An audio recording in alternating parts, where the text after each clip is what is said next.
Hello, YouTubers. I am in Nantasket, Massachusetts for the third AGA Pro Qualification tournament where I'm serving as a game recorder. I figured I'd do some reviews of the games that I was able to act as the recorder for, and maybe get down a couple of my thoughts on them. So without further ado, let's look at some of the games. Alright, let's see here.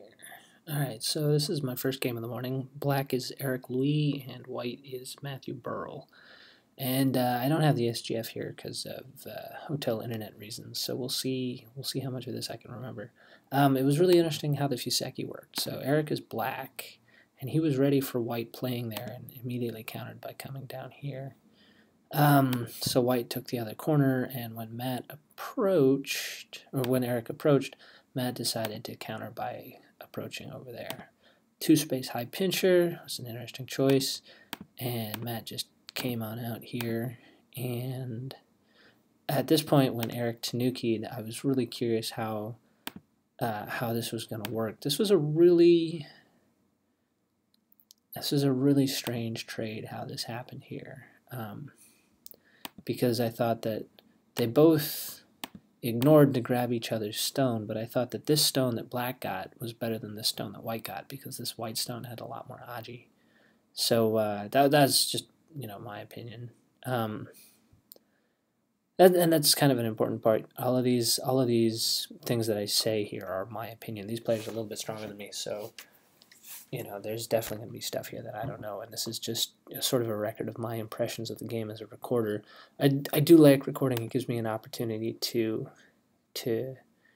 really think deeply about new positions each move. And anyway, so this, like I said, I thought this stone had a lot more AGA than this stone did, and as a result, when black immediately brought it to life here, I thought that this, as soon as black pushes through, white has some trouble. He can't just block here, or white's going to come through, so white has to protect. And then when black cuts, white basically salvages the situation this way. And I talked with Matt about the position after the game, and he said that he thought this was even, that what white got here versus what black got here was that this wasn't really as thick as all that, but I don't know. I felt like this was a good result for black. I felt like black was happy. Black also got sente, which he used to come down here. And when white pinchered, I assumed that I would see this here, that this sort of counter pincher would be a nice way to do this. But I guess Eric didn't like this, so when he pinchered, he double approached. And it's not like the double approach turned out badly for him. Oops, that's not where I played. When black went into the corner, white's pretty much obliged to block here, and that's when there's another Joseki where white connects here, black comes up, white cuts, and then after white plays here, black plays there, white has to turn, and white gets this. But Matthew said he didn't like this variation because this position here works too well with the thickness in the upper left. So he rejected that and instead played here. But the problem with this result is that this result seems really good for black, because this turn, black doesn't want to answer it here. So black jumps out this way. And once he's done that, this stone is light. And this is sufficient to mean that it's going to be tricky for white at this point. So white comes in to sort of break this up, but again, this is a light shape. Black isn't really worried about saving all of it or settling so much as he's just worried about getting out. There's still a cut here for black later. It doesn't come into play, but anyway, so this is interesting. At this point, white comes in here because he needs to get something, but I wasn't really sure how black was going to handle this. When he jumped down, it looked like a good answer, and then white jumped down as well, which seemed really questionable because black would play here, and this is the game. Black plays this, and this connecting here seems really slow for white. It seems like black has handled his group. And this was another interesting spot. I wasn't sure what we were going to see here. I thought black might just take the big point down here, or maybe start using the AGA up here. I also thought this was a good point, the idea that now it's not obvious how white can connect this side in one move. I think there's some problems. There's still some issues on this side. I don't think white can just connect in one move. But instead black came from this side, which was really interesting. I feel like it gave white a chance. White peeped and then jumped here. And then black is obliged to do damage to the top, which is what this move is threatening to do. Unfortunately, I think that gives white a chance to really sort of take control of the game here by chasing this group. Because whatever damage happens here, it's not a group the way this is a group that white gets to chase. White actually played here, which Matt said he maybe regretted a little, that it was a little too loose, that it's too easy for black to come out in between this shape. Whereas if white had just played here, that would be easier for him to deal with. So white played here instead, and black, how did black handle the situation? Yeah, he played here, and then white came back up to the top. I tracked down the game record and refreshed my memory here. Yeah, this was the interesting order, was that right here when white comes out, black doesn't immediately come back. First he exchanges this, then he draws back, and in exchange white then plays these two moves and turns. It looks like white missed a chance to get this move here.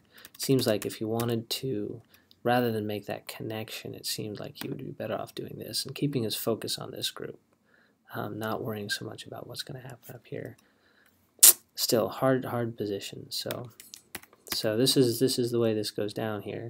And then after white turns and black's turn, now white cuts, but the cut is not as big. So black comes over here, and this starts to look dicey for this group here. So tough position. There was a lot that I was reading, and a lot the players were reading, no question. So let's see. So then white comes here, and black descends, still making this an issue. I thought white was maybe going to play here. Nope, that's not what happened at all. Comes here, black decides not to continue playing. He doesn't want to come back to this. He instead comes back here. White, once he's in for the penny, he's in for the pound. I think he's still hoping to get sent. I think he's still hoping to get sent to come back here. But so my count here is that black is all right. So this is not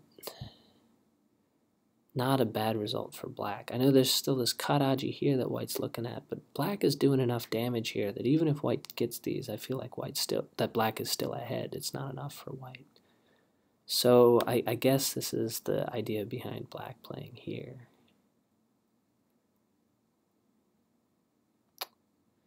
It's an interesting position. White came out, black blocked.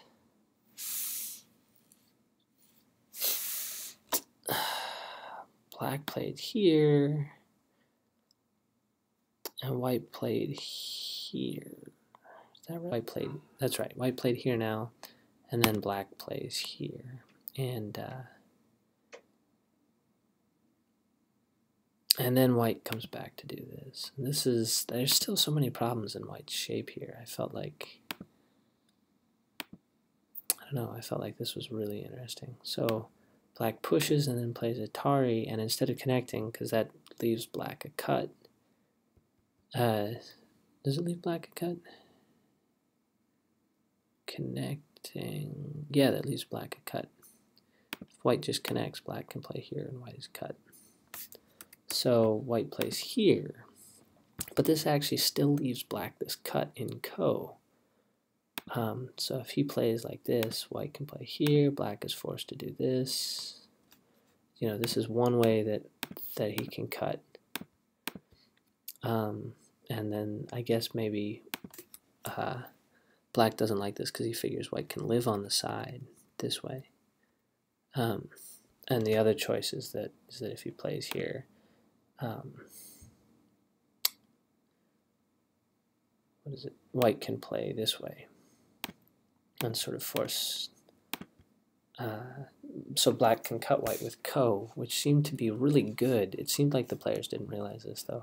Maybe this is the right way, and that this is why black doesn't do this. Huh? I didn't even read the sequence.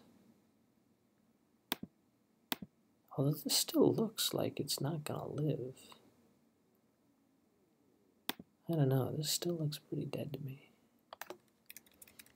Anyway, that was a pretty this cut hangs out here for a while. It bothers me. Anyway, after white plays here, black comes back to take these stones, and I feel like at this point I feel like it's really tough for Matt. So he approaches here, but black plays this one because he doesn't want to help white settle, and white ignores him to play a crazy move. He plays this one, which is he wants to have cut AGA here and here, but there's not enough. I don't feel like there was enough here for white to be aiming at. Black plays here, and white's like, oh, I need to come back here and do this. And again, I feel like at this point, you know, if black wants to, black should play up here and get this cut in, right? Like, because this sequence at the very least is going to be pretty sente. You can see how that's going to happen. And if this is the weakness you're worried about, anyway, I don't know. Black plays here, and then white decides to cut. And now that AGA doesn't work. So I was really interested to see what was going to happen there. What was going to happen there with all this. So let's see. So that happens. No, I messed up the order. Before white attaches, white cuts, black plays here, then white comes here. Small difference. And at this point, I think white is falling fairly far behind.